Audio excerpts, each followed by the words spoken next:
আমরা অনেক সময় হতাশ হয়ে যাই, নিরাশ হয়ে যাই। বিপদ আপদে যখন চলে আসি তখন অনেক টেনশানে পড়ে যাই, মনে হয় যে আমি আর বুঝি কিছু করতে পারবো না, আমার জীবন বুঝি বরবাদ হয়ে গেছে, আমার কেরিয়ার বুঝি শেষ হয়ে গেছে। অনেকেই এমন এক পর্যায়ে চলে যায় যে ডিপ্রেশনের কারণে আত্মহত্যা করার জন্য পর্যন্ত প্রস্তুত হয়ে যায়। আমি তাদের জন্য আজকে কিছু কথা বলবো যে আপনি ভেঙে পড়বেন না, হতাশ হবেন না, নিরাশ হবেন না।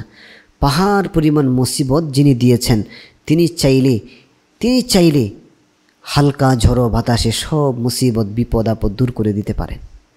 কাজে হতাশ হবেন না, নিরাশ হবেন না। রবের কাছে আশা রাখুন, রব আপনাকে নিরাশ করবেন না।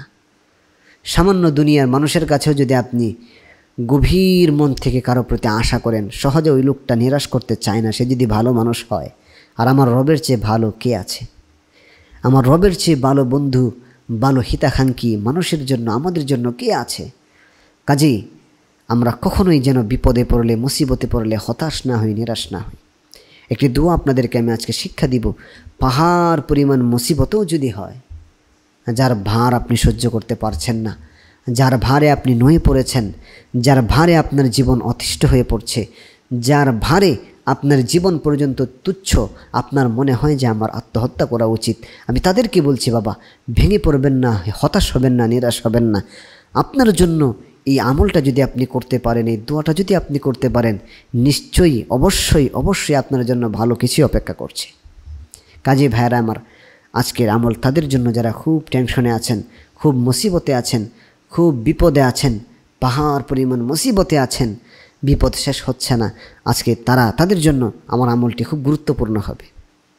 তো আমলটি হচ্ছে যে আমলটি পরীক্ষিত আমল, এবং শুধু পরীক্ষিত নয়, সরাসরি আল্লাহ পাক রব্বুল আলামিন যে আমলটি শিক্ষা দিয়েছেন, সুবহানাল্লাহি ওয়া বিহামদিহি, যে আমলটি সরাসরি আল্লাহ তাআলা শিক্ষা দিয়েছেন যে বান্দা বিপদ যখন পড়বা, মুসিবত যখন হয়ে যাবে, যখন পাহাড় পরিমাণ মুসিবতে পড়ে যাবে, গোটা দুনিয়া তোমার থেকে মুখ ফিরিয়ে নিতে পারে, গোটা দুনিয়াকে তুমি ডেকেছো, তুমি না পেতে পারো, কিন্তু এই দোয়ার মাধ্যমে যদি তুমি বান্দা আমি আল্লাহকে স্মরণ করো, আমি আল্লাহকে স্মরণ করতে দেরি হবে, তোমার পাহাড় পরিমাণ মুসিবত, তোমার পাহাড় পরিমাণ বিপদ, তোমার পাহাড় পরিমাণ টেনশন, তোমার পাহাড় পরিমাণ সমস্যা আমি আল্লাহ ছো মেরে সব উড়াইয়া দিতে আমি আল্লাহ দেরি করব না।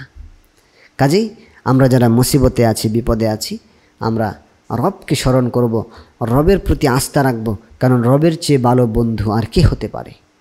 রবের প্রতি আমরা আস্থা রাখব, বিশ্বাস রাখব, এবং আমরা 5 ওয়াক্ত নামাজের পরে বলেন, সদা সর্বদা বলেন, বিপদের পুরো সময়টা জুড়েই আমরা রবের কাছে প্রার্থনা করব, লা ইলাহা ইল্লা আনতা সুবহানাকা ইন্নী কুনতু মিনাজ জালিমিন, লা ইলাহা ইল্লা আনতা সুবহানাকা ইন্নী কুনতু মিনাজ জালিমিন।